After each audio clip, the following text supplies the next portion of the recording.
You're watching HCAM TV.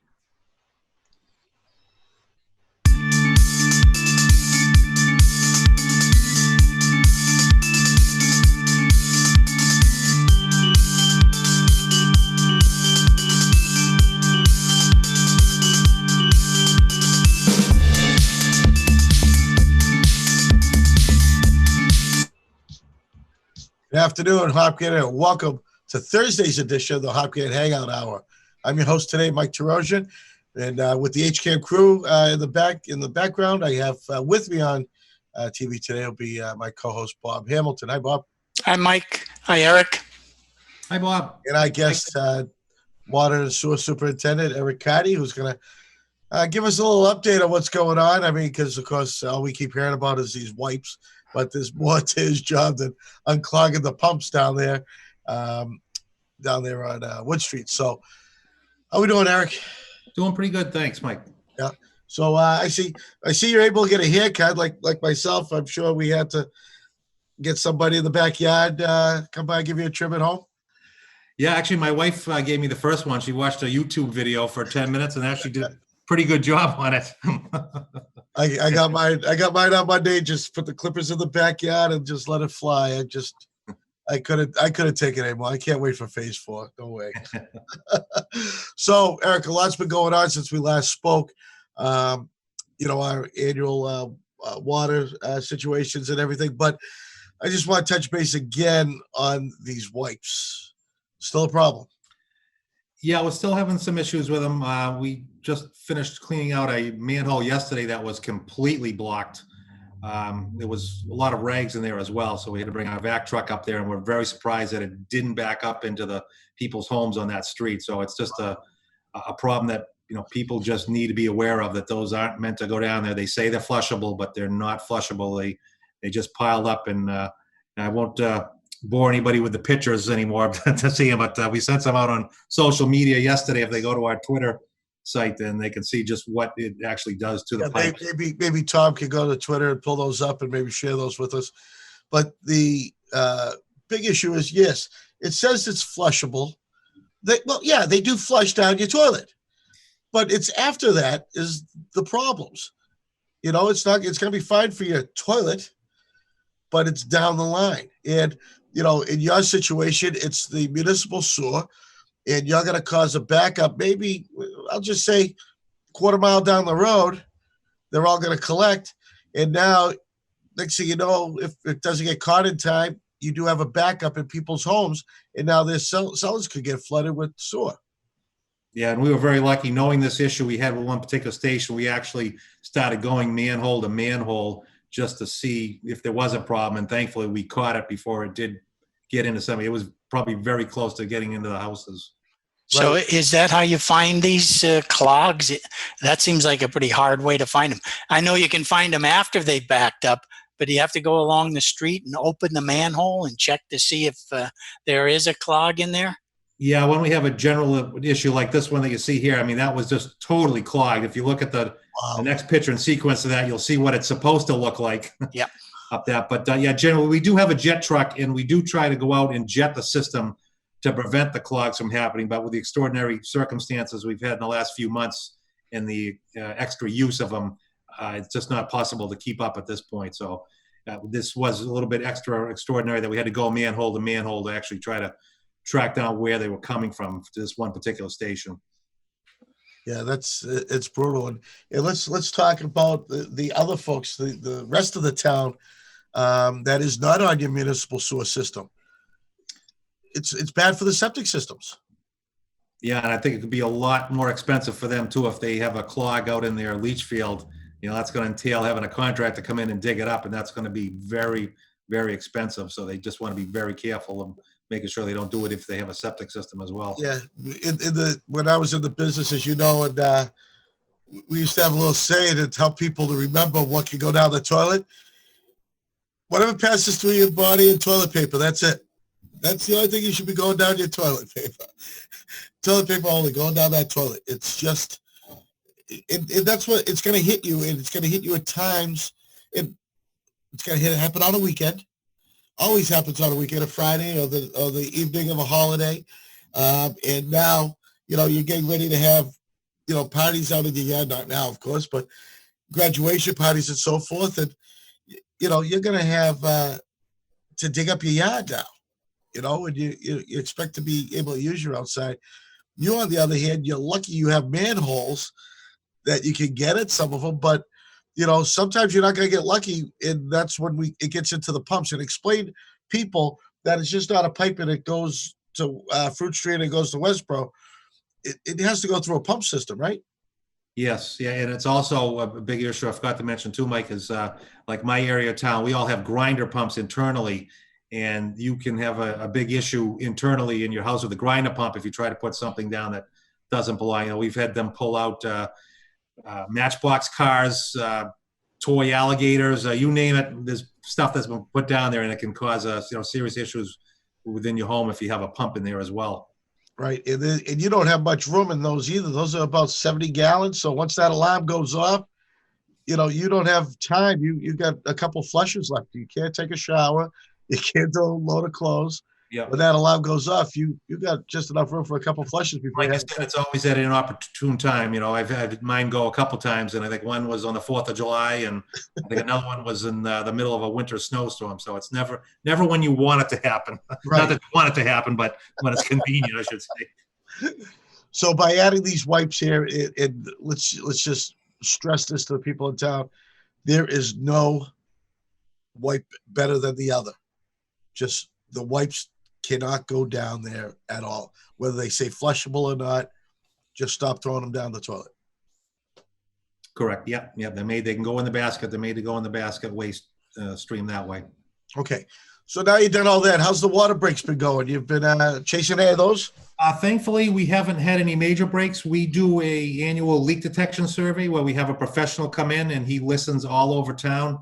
He's very good at his job, and he actually explain to people how he does that, because people will be amazed how you can listen for a leak. Yeah, it's basically they have this sonic equipment, and what he'll do is he'll wear a set of headphones and have a microphone, and he'll start with the fire hydrants because those are above ground contact point to the main, and he can put his microphone on there and he can hear a leak literally hundreds of yards away, and he works his way down and traces it. And the 2 leaks that he found this year, I was just really amazed that he found them because they're both on plastic pipe, which is very difficult to hear on to begin with. The attenuation sound isn't as great as with copper. It's a much louder, easier to identify sound. So he found these in plastic. They were in sand and weren't surfacing. And when we dug them up, you would have never known until we were literally right over them that there was even a water leak. So he's great at what he does. It's great for us because it helps us find wasted water. We're able to correct it and fix it because that's non-billable water, unaccounted for water, it's called. And it's a great service. So every year he comes out and he's always finding something for us. Which is great. Not only is it a cost saver because you are stopping the water that you're wasting, but it's also somewhat an easier or less costly repair to make because you don't have the roads, you don't have it bubbling up out of the ground and the roads caving in. Right, and it's not at an inopportune time. We're able to fix these on our schedule. Right. We try to get to them right away, but we can do it during the day as opposed to some of the major breaks we get when we got to go whenever it's happening. So yeah. So when it comes to now, that is just for your mains, though. It has nothing to do with your laterals, your services. Well, he will listen to them. Yep. Occasionally there'll be some that end up in people's yards. If it is in the yard, then they have to get a drain layer to fix it. We'll notify them of it. But if it's on the portion of the lateral that's still in the town's right of way, then we'll repair them. Yeah, that's great. So he can find it. So listening from a hydrant and he hears that thing 1,000 feet away, that could actually be a service that he's. Yeah. He'll then give us a call. We'll go down and try to get the closest point to where he is and determine whether it is the service or not. So we work together to determine that.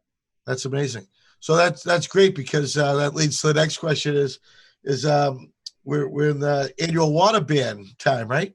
Yeah, if I could I just want to add one more thing that just came to mind, Mike. I just got to tell you, there's one person that I follow, and they actually be in North Carolina. They actually have a dog that works for the water department, and the dog actually can sniff out water leaks.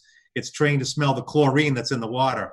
So if it's not surfacing, he literally goes along and he can smell the chlorine coming out of the ground at its very minute amounts, and that's how they find their water leaks down there.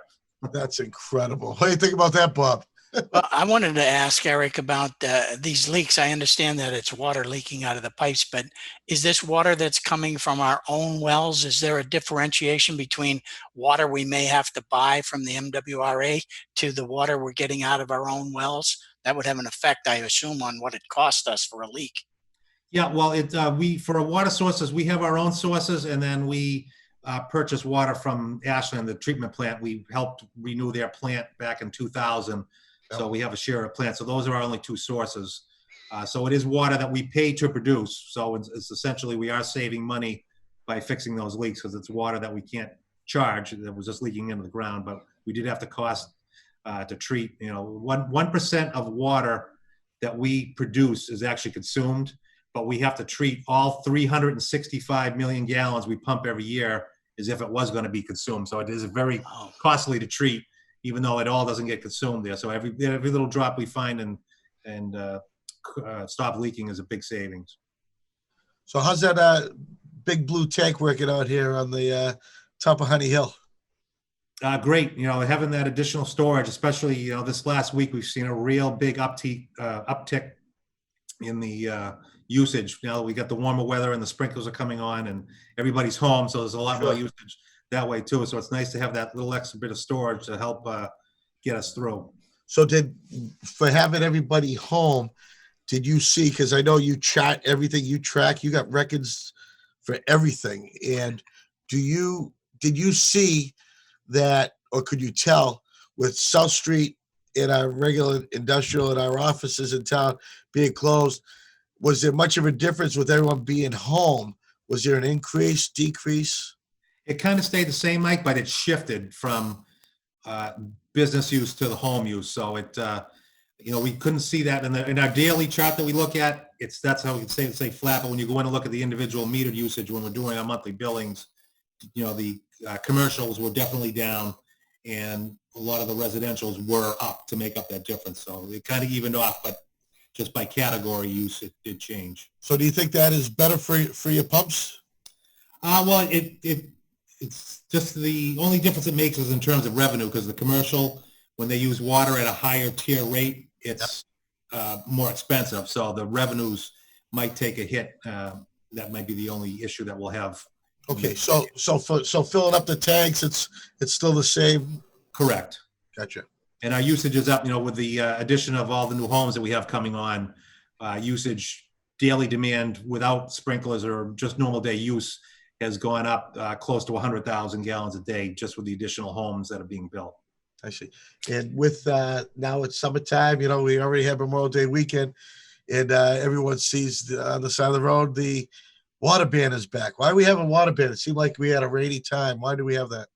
Yeah, we do get that question, and it's in our Water Management Act permit. So in order to withdraw water out of the ground, the state has to issue each municipality a water withdrawal permit. And within that permit, they have different guidelines and restrictions to the permit. And one of them is that we have to institute these water use restrictions every year from May 1st through September 30th, regardless. So it's not a weather-related trigger. It's an annual calendar trigger and to do it. So we do it by precinct, voting precinct. So if anybody has any questions, if they go to our website, or the town's website, hopkintonma.gov, go to the water department, it lists when your precinct days are. So it's twice a week right now is the maximum that the permit will allow. And we ask everybody to please adhere to that, especially when we get to the drier times like this.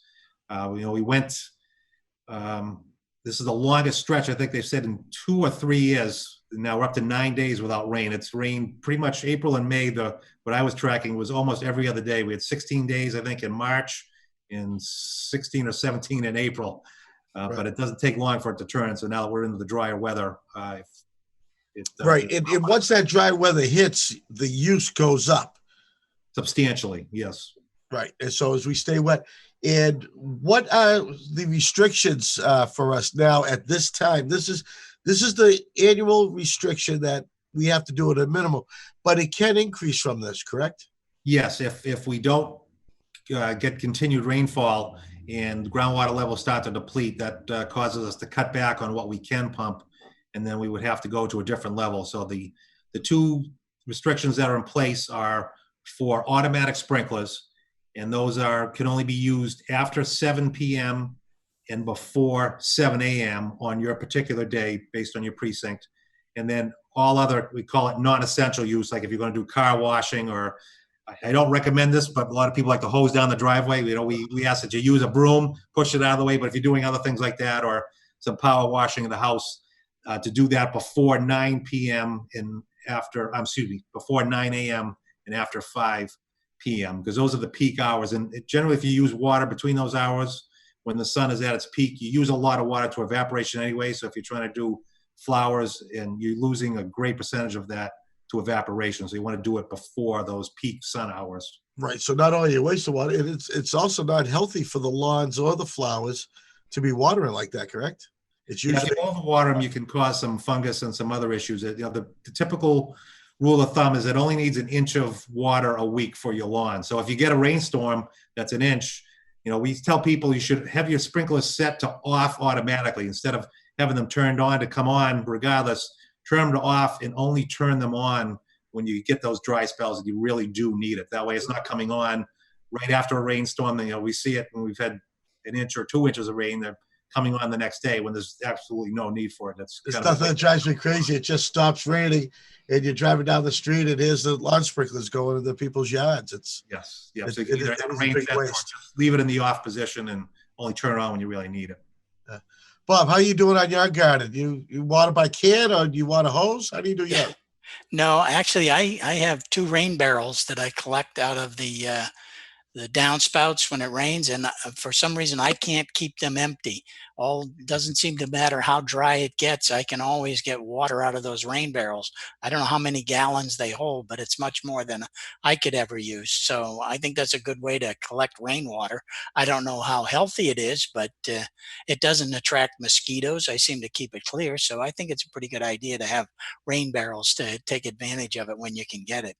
Yeah, that's a great point, Bob. We used to actually have a program that we partnered with companies to do it, but it found out some of the homeowners were telling us that they actually saw them for less money in different stores. I think actually Western Nursery sells them direct there. So we kind of stopped the program because people could find them at a lesser cost, but it is a great way to help conserve, especially if you're just doing it for your flowers around the house and the gardens where it doesn't really matter if it's running off the roof. Right. I think I took advantage of that program when the town offered it, because I think these barrels were formerly used to import olives or something. And that's exactly what it was. Yep. That's a good memory there, Bob. Yeah. That's awesome. But I like what you said about washing down the driveway, because my father used to call it the Italian push broom. Because we've done it for years in the city, always hosing down the walk and hosing down the driveways to make it look nice and pretty.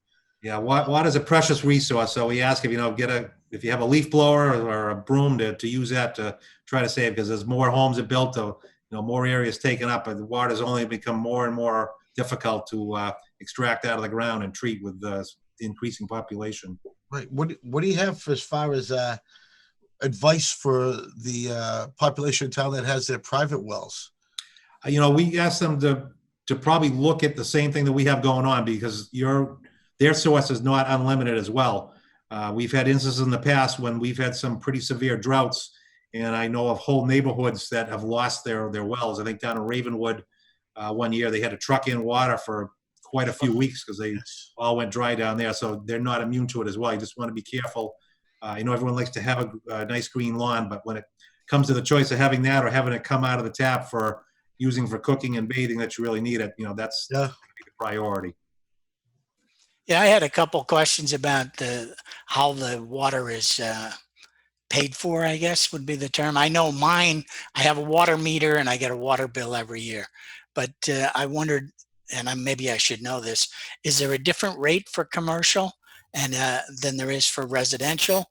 And I also remember that when they installed the sewer, I paid an abatement for it. And then when it was paid off, it was like a lien against my deed. And that's gone now. Is there any kind of payment from a commercial group that comes into town, is here for a couple of years and then leaves, that may put more or less strain on the water and sewer system to make up that cost? So there's one set of rates, Bob, and it's a tiered system. So we have from like 0 to 1,000 cubic feet is one tier. You go above that to 7,000 feet, there's another tier. And if you go above that, there's a higher tier. So that's each tier has its own rate setting. So basically, if you use more, the more water you use, the higher your rate is how it works. So if you're using sprinklers and you're residential, you could have a lot higher rate than somebody that doesn't have a sprinkler system. And if you're a commercial business that whatever you're developing uses a lot of water, then the bill will be higher just based on your total overall consumption. We don't charge a separate rate to commercial versus residential, but it's based on the amount that you use.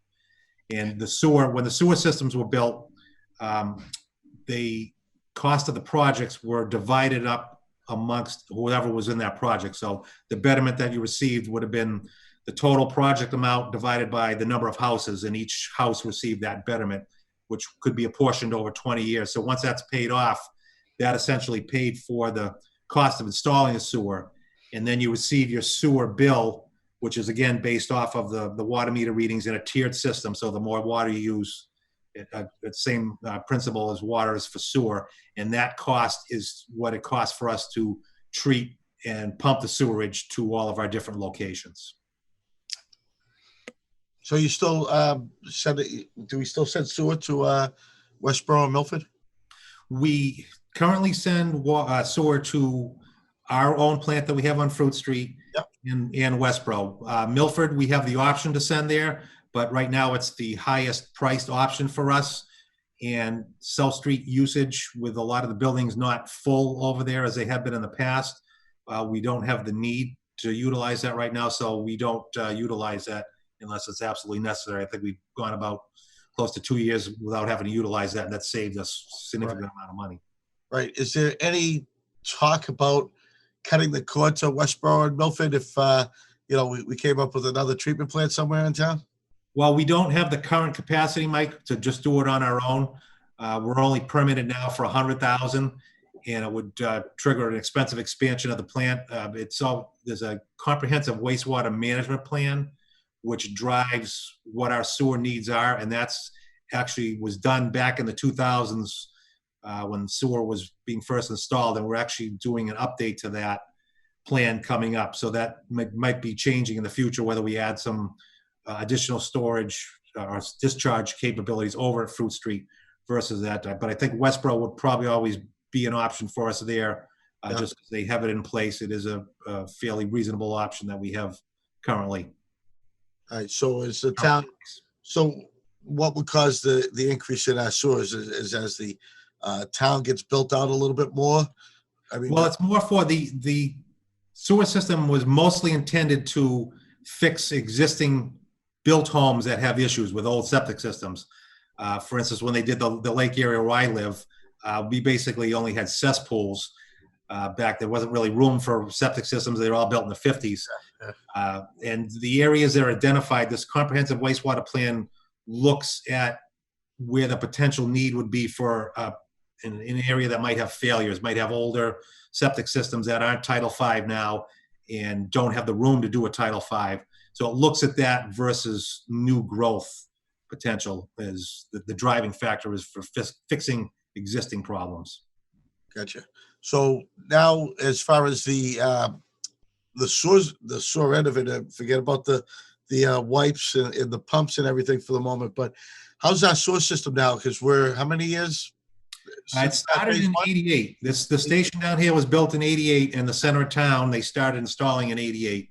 So we're currently in the process of doing, it's called an I&I study, which is inflow and infiltration. And what that does is starts to look at the infrastructure. Basically, the manholes with some of the brickwork are starting to deteriorate, and that causes, when you have heavy rains, the water will get in there, and we can have some events when we get a lot of rain in a short amount of time that can overwhelm the system. So we're out there trying to find where those areas are and get those corrected. So it's not only is it you have to pay to treat that water, that's basically rainwater and runoff, which is expensive, but it takes up the capacity of the sewer. So we're looking at continuing with that program in order to take some of the sewers out, that water out of the sewer. So it's okay for me then to put my sump pump in the sewer? I can do that, right? No, it is not. That's actually a violation of the rules and regulations. Yeah. It is. Oh, okay. Yes, I knew that. I was baiting you on that one. Please explain why and how you do it, because I remember at one time you had a program going where you were looking for these sump pumps. I think everyone just froze on me. Yeah. No, I'm still here, but it seems we lost Eric. I've lost.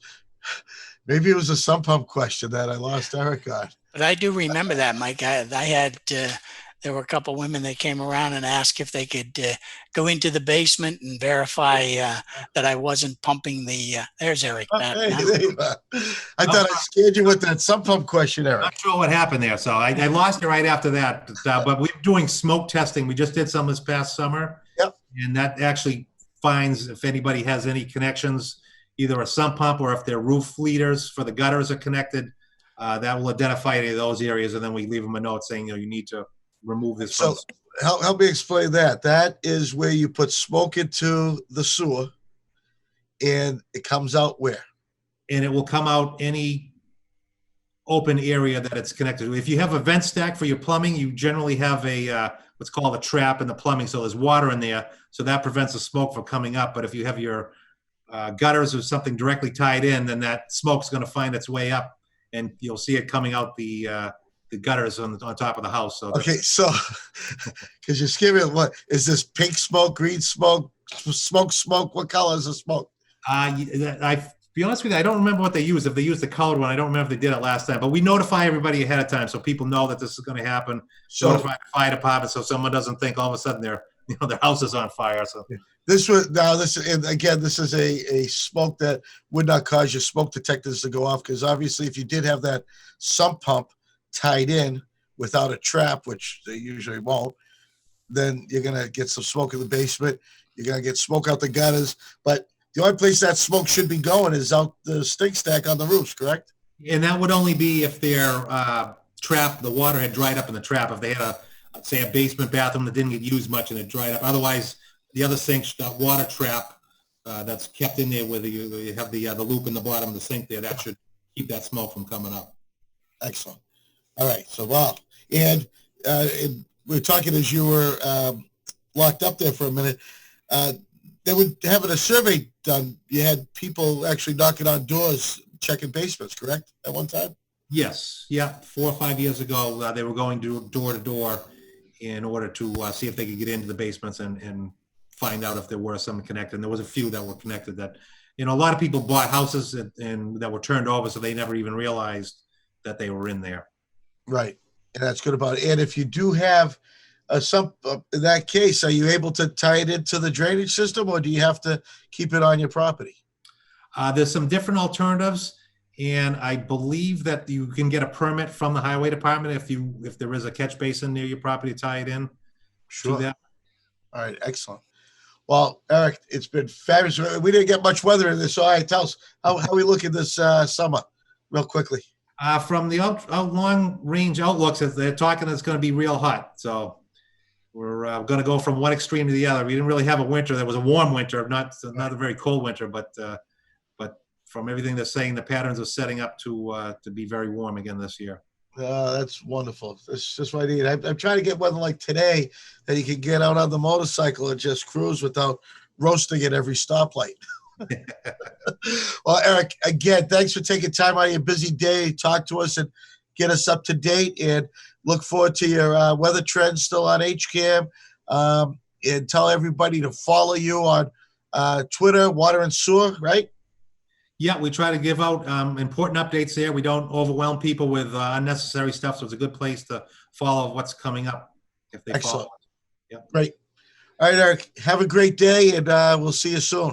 All right, thanks, Mike, and thanks, Bob. Appreciate some great questions there. All All right. right, thank you.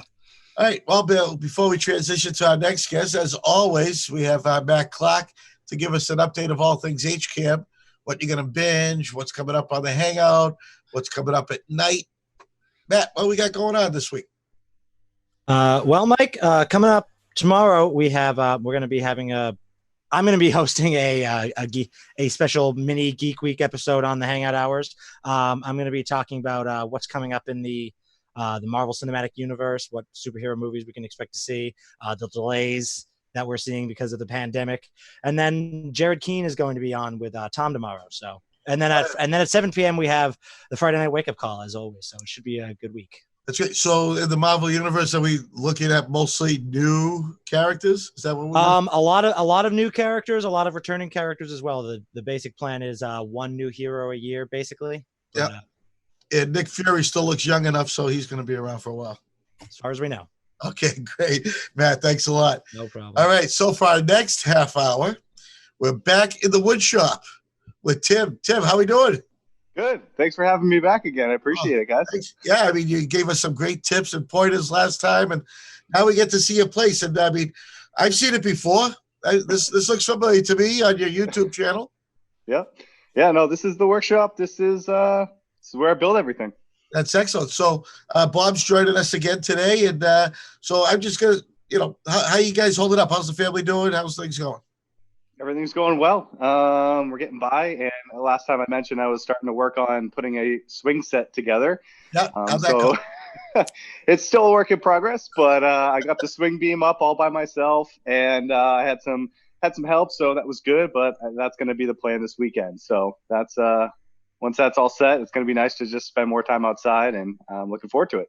Excellent, excellent. So we're in your shop, which much better than the room. I love the look. I mean, when you see those shiny cabinets, I'm just like, yeah, no way. And I see all those clamps lined up on your shelves.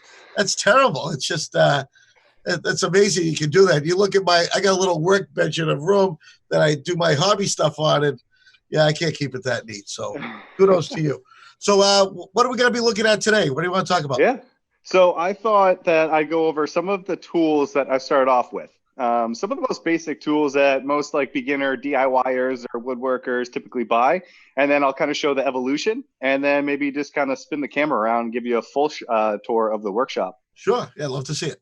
Yeah. So to start, I actually, I don't know if I mentioned this before. So this house, I grew up in Hopkinton. So I lived here all my life, and I bought the house for my parents that traveled up north. And this workshop is actually a garage that was meant and built on an addition later on. So it was purposely built to be a workspace or a workshop. And when my dad was down here, he was big into his motorcycle and making adjustments. So this is kind of where his motorcycle lived, and he would, put it, like, customize everything. And when they moved out, it left me with an empty area. So he actually left me, along with the workshop, 3 tools.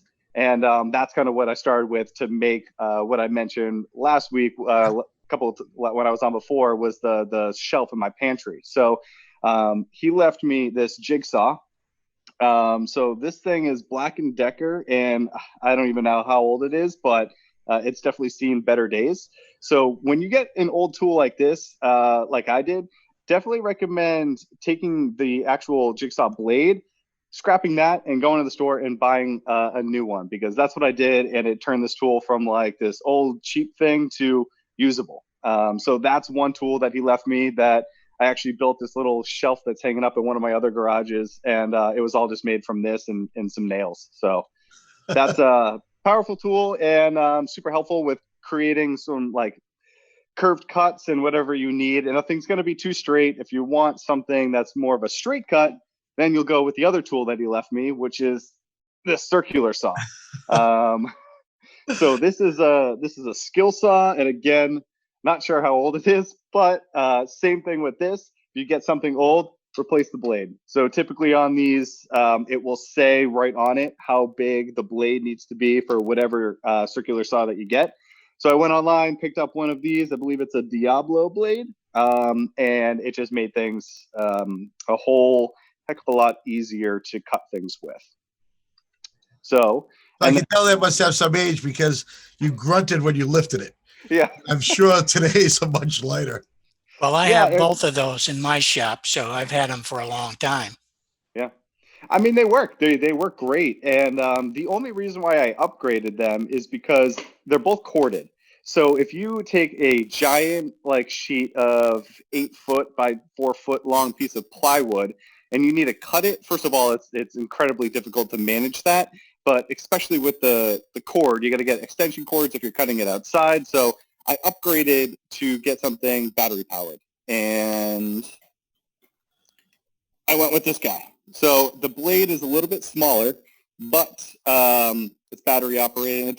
It doesn't hold a charge very long. Like, you can use it for a little bit, but they die very quickly, just considering of the RPMs and how much like power it actually needs to operate and cut through things. But I went with Porter cable on this one, and then I upgraded my jigsaw as well, and both battery powered. So, and the reason why I stuck with Porter cable is because I had one tool with them that came with 2 batteries, and the batteries are interchangeable through tools. And, that's just one way they hook you in, just like Apple products with like cords that you need to get for them. Exactly. I wish that the government would go after the tool industry on their batteries and, let DeWalt and Skill and all those people make the same battery.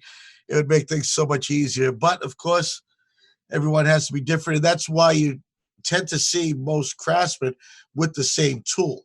Yep. Whether it's Milwaukee or whatever, it's because they know they're just going to be tossing batteries around. It's like, the saws all died. Let's grab it out of the skill saw. And so it makes sense. Yeah. So that was my mindset. And those are the 2 main upgrades I made. And then and the last tool that I got, I can show you guys real quick, is that miter saw right there. Oh, yeah. So that was the last one.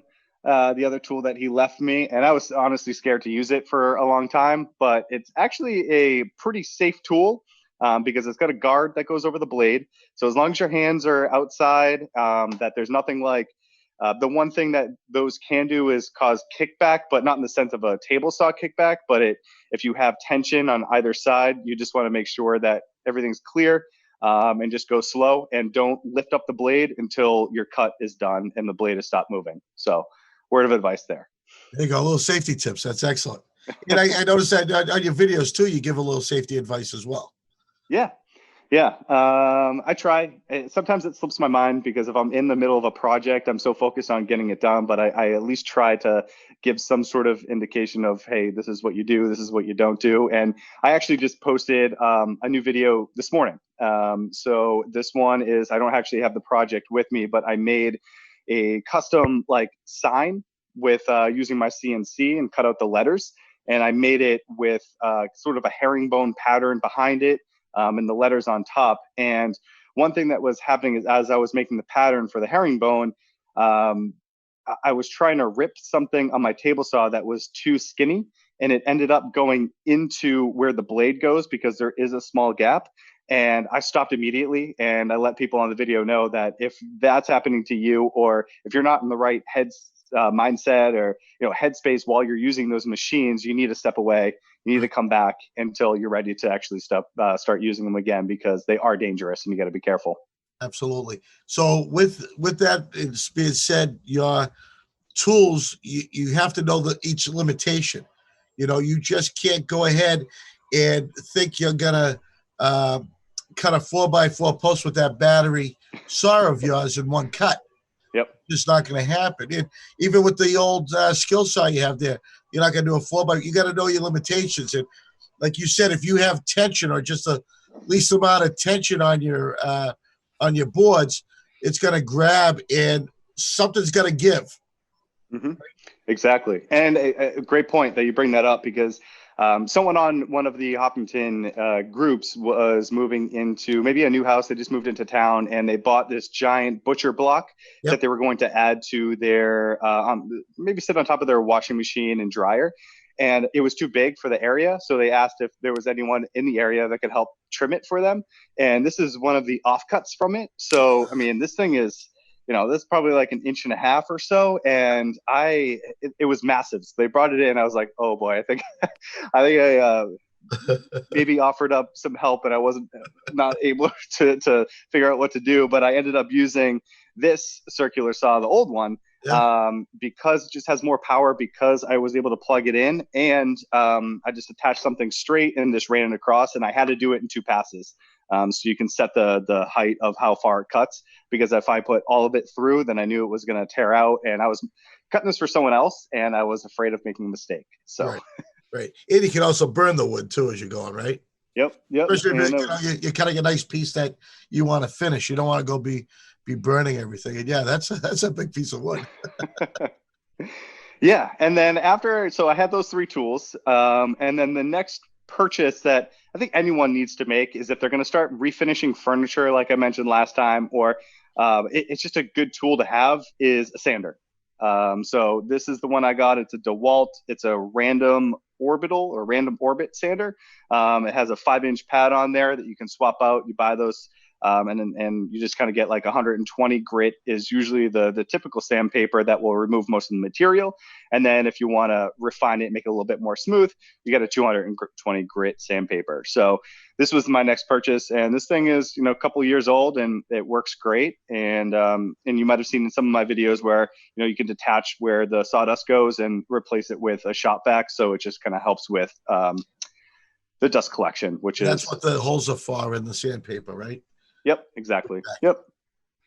Yeah, I have one of those myself, and I use it often. And I think for me, having that be able to plug in this where I work, instead of a battery, you need more time on an orbital sander, especially if you have to go through several types of sandpaper before you can get the finish you want. So I wanted to ask you, Tim, I know you mentioned you could connect it to a shop vac. Do you have an exhaust fan in your garage that if you want to do finishing in a inclement weather, you can do it in that area without too much concern about the fumes? That's a great question, and something that I'm needing to do. So I actually, what did I do? So you can actually get just a regular like 20-inch by 20-inch air filter and get a box fan. So I actually have the box fan because I was going to make a video about dust collection in workshops and how to make some sort of air filtration system. And I'm probably going to be doing that soon, but you can buy those machines online, but they're typically like, for some of the good, quote unquote, good ones, they range from like $200 to like $500. And it's literally a box that hangs on your ceiling that just filters air in. It goes through the filter and filters it back out. And you could take one of those, 20-inch by 20-inch filters, duct tape it to a box fan and plug it in, and it ultimately does the same thing to a degree. But no, I don't have that set. So anytime if I'm sanding or I'm doing anything, this is garage. I lift it open. I have it's outside right there. And I do have a small fan that I can blow stuff out too. And then I also always wear my mask if need be. Well, I think that anybody that does this kind of work will always find they need one more thing.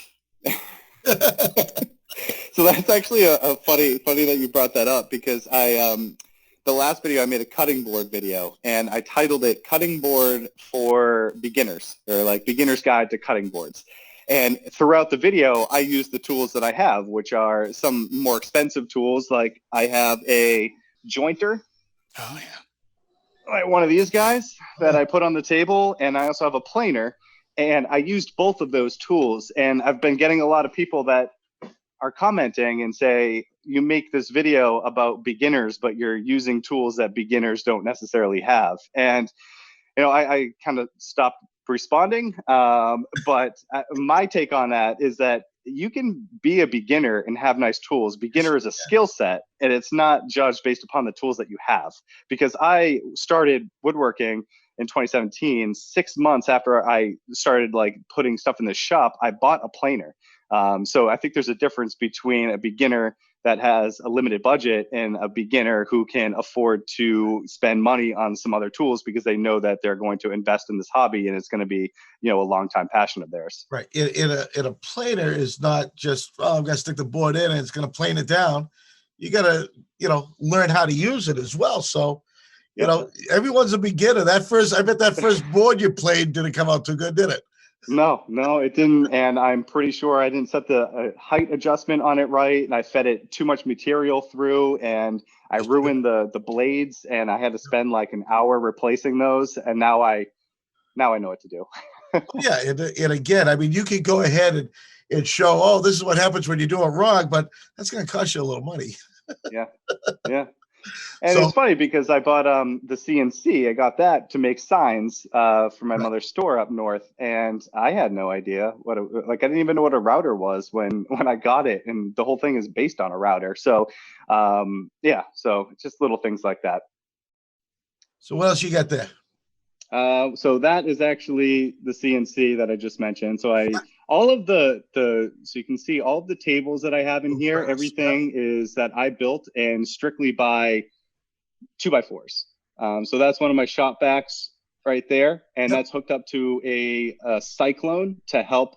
So that's another good thing is like I bought that. That was probably one of my first purchases to help with dust collection. So if you have that cyclone up there, ultimately it sends the sawdust into a barrel instead of going into the shop vac. So it helps make your filter on your shop vac last longer, and it's just easier to clean up. And that was one of my first projects, and one of my first videos actually is building that, assembling the little cart. So yeah. Is that expensive item to have? Because it sounds very handy. Well, I think the cyclone was somewhere between like $50 or $60, so not terrible. And then the blue drum that I have for it too was probably roughly the same. So it's definitely a good investment to make sure that you can keep the life on your shop vac lasting a little bit longer. Sure. All right. So now you get your filtration system. You say you open things up to get air if you're doing any varnishing and what have you.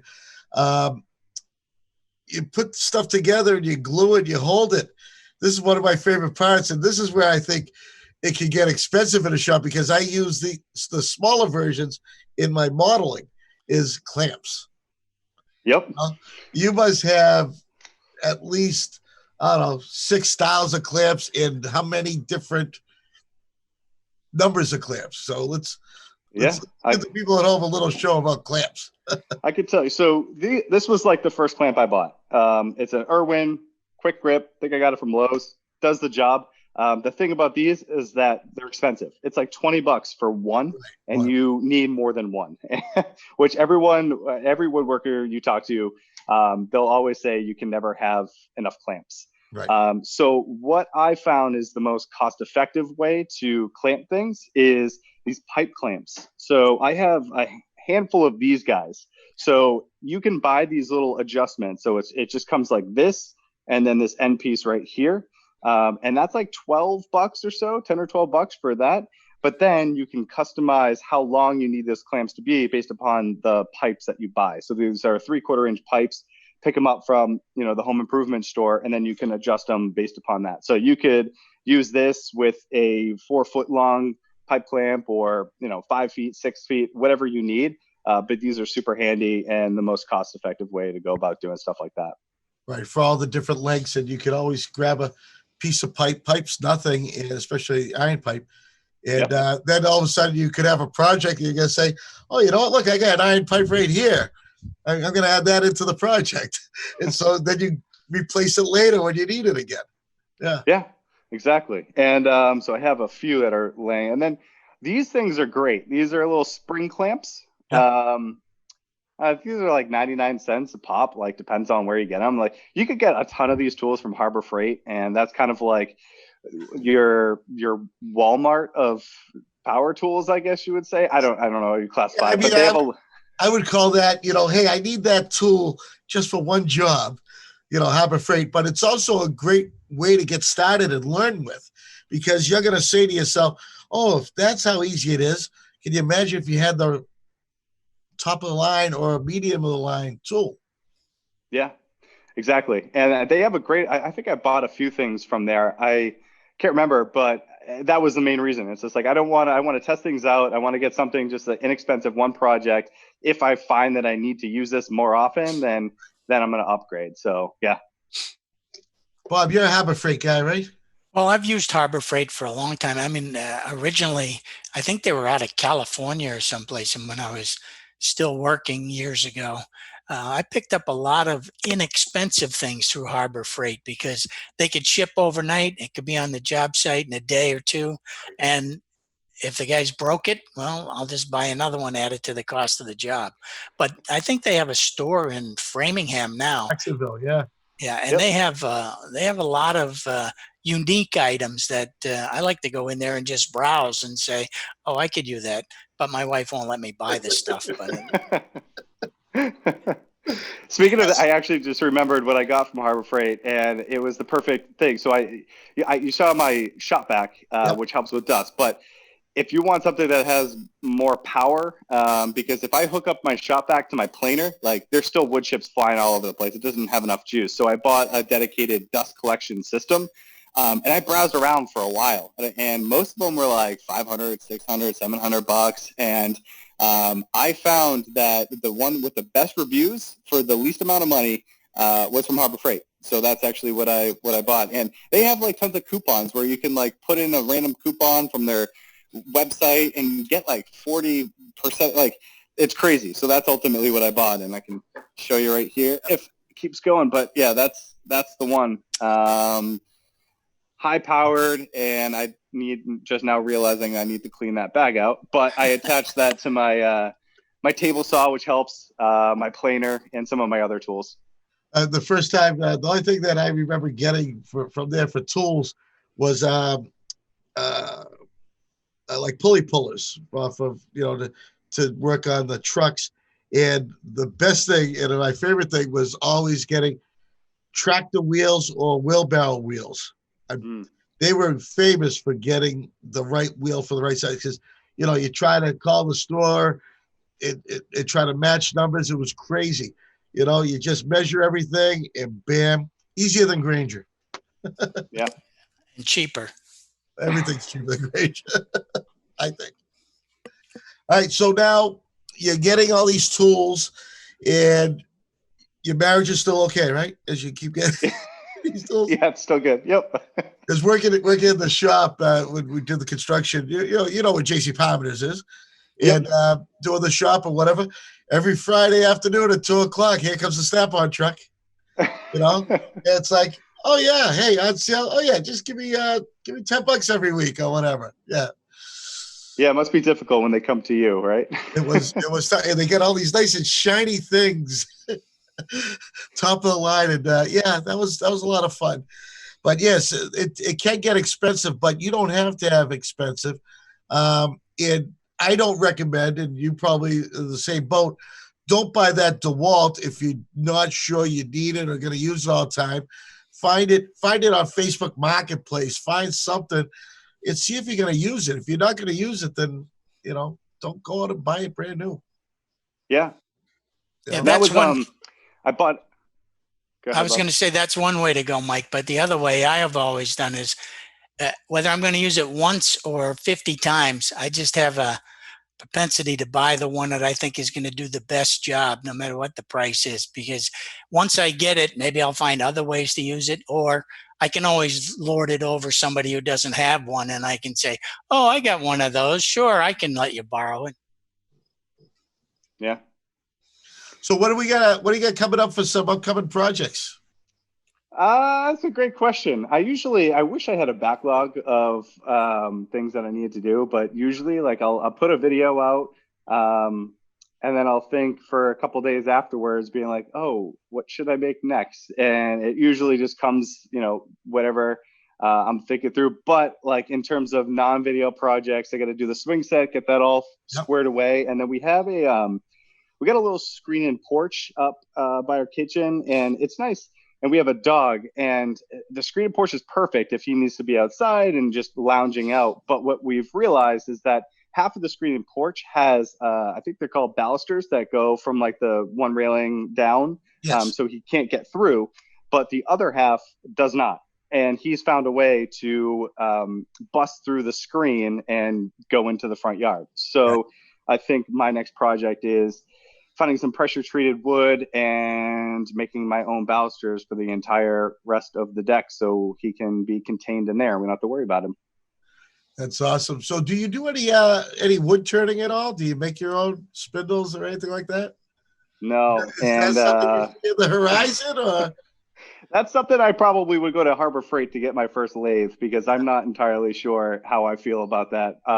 Something about wood spinning so fast, it just scares me, but tell me you didn't want to have a shopsmith like the commercials. Watch that hour infomercial of them showing you how you can do this, you can do that, you can do that with the shopsmith.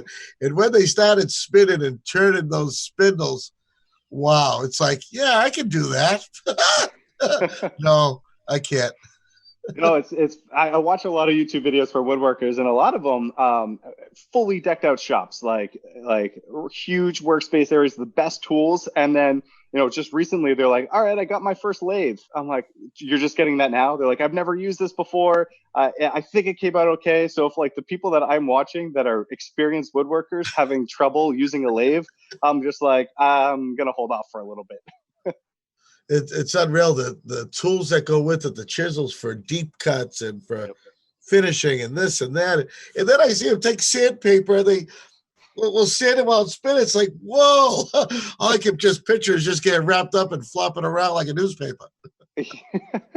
Yeah, you definitely don't want to make sure you are wearing a hoodie with any strings or any loose clothing while you're using that. Oh, that's awesome. So we only get like 4 minutes left, and I want to talk a little bit more safety stuff with you. Always when you do the home projects, you want to be safe. Gloves, eye protection, hair protection. And I noticed those headphones look a little familiar there, and those must be great in the shop. Yeah, so I actually had dedicated hearing protection, but then I picked these up from Bose, and they're great. So if I'm playing, like my loudest tool down here is typically when I'm using the CNC and the router, because I'm doing projects that probably take like over an hour to cut.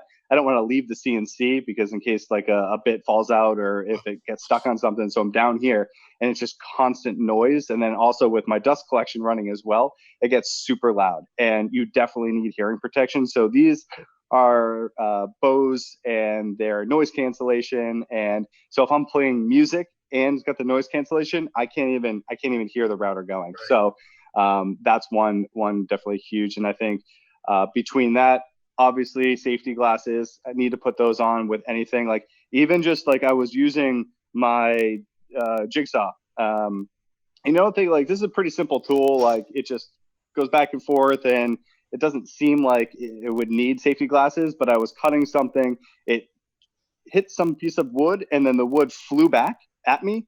And I was wearing my safety glasses and it got lodged in between my safety glasses and like my nose area. So with any time you're using a power tool, wear safety glasses. And the last thing is just a mask for air filtration. If you're sanding, especially, have that on. So the one that I have and is mostly for sanding. I know that people have like the bigger masks when it comes to painting and finishing.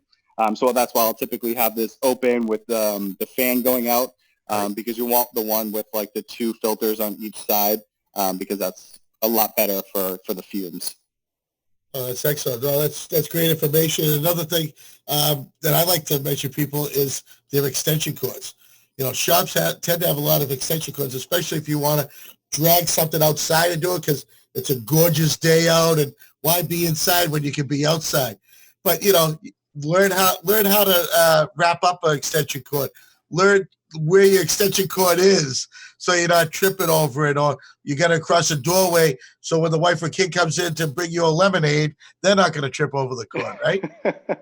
Yeah, and another thing about extension cords that I did not realize is that there are different variations of them.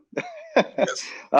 So like depending upon how thick they are, and that all depends on what you're powering. So I had my dust collection hooked up to an extension cord that wasn't suited for the amps that it was running. So I had to go and buy this one, which is a little bit more heavy duty. That looks like a nice 14 gauge right there. Yeah. Yep, exactly. So then also my entire shop is on one circuit.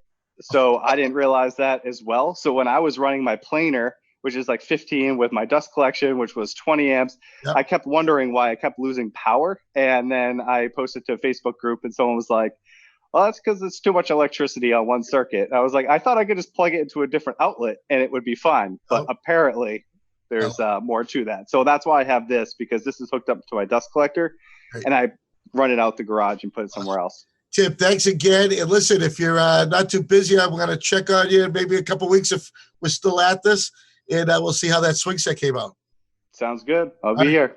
Tim, thanks again. Bob, thank you for sticking around with me this afternoon. And everyone there at home, thank you for watching the Hopkinton Hangout Hour. We'll see you tomorrow.